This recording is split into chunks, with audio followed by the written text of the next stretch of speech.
Ada perbedaan pengakuan antara Verdi Sambo dan Baradae soal detik-detik penembakan Brigadir Yosua Huta Barat.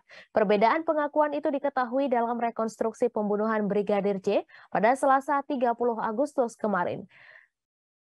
Pada hari ini, karena adanya beda pengakuan itu, reka ulang detik-detik pembunuhan dilakukan 2 kali. Satu adegan menurut versi Baradae, satu adegan lagi berdasarkan pengakuan Verdi Sambo. Dalam adegan versi Baradae ini, adegan dimulai saat Baradae menodongkan pistol ke Brigadir J yang diperankan pemeran pengganti. Saat Baradae menodongkan pistol, pemeran Brigadir J itu berdiri di depannya.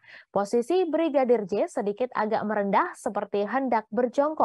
Tangannya di depan dada seakan memohon agar tidak ditembak. Atas perintah Verdi Sambo, Baradae akhirnya menembak Brigadir J. Peristiwa penembakan itu disaksikan oleh Verdi Sambo, Brigadir Riki Rizal, dan Kuat Ma'ruf. Setelah ditembak, Brigadir J tersungkur di depan pintu kamar dekat tangga. Sementara dalam reka ulang versi Sambo, terdapat sedikit perbedaan, yakni pada detik-detik setelah tewasnya Brigadir J. Adegan ini diperagakan setelah adegan versi Baradae diperagakan. Dalam adegan ini, Baradae, Bribka RR, dan Kuat Ma'ruf diperagakan pemeran pengganti. Dalam adegan ini, Brigadir J berdiri di depan tangga. Setelah itu, pemeran Baradae berdiri di hadapan Brigadir J dan menodongkan pistol. Verdi Sambo berdiri di samping Baradae. Verdi Sambo kemudian meminta Baradae maju dan memerintahkan menembak Brigadir J. Sementara Brigadir J mundur sambil kedua tangannya membuka di depan dada, seolah menghindar dan meminta supaya tidak ditembak. Baradae pun akhirnya melepaskan tembakan. Setelah ditembak, Brigadir J terkapar di lantai dekat tangga.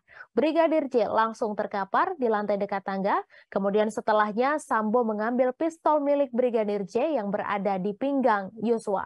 Verdi Sambo kemudian melepaskan sejumlah tembakan ke arah dinding dekat tangga. Dirtipidum Polri Brigjen Andi Rian Jayadi mengakui adanya beda keterangan antara Verdi Sambo dan Baradae soal adegan menembak Brigadir J. Keduanya juga bertahan dengan keterangan masing-masing, termasuk soal apakah Verdi Sambo ikut menembak Brigadir J. Perbedaan pengakuan antara Verdi Sambo dan Baradae juga diungkap oleh Komisioner Komnas HAM Hoirul Anam. Ia mengatakan masing-masing pihak juga diuji sehingga diberikan kesempatan oleh penyidik untuk melaksanakan rekonstruksinya. Terima kasih sudah nonton.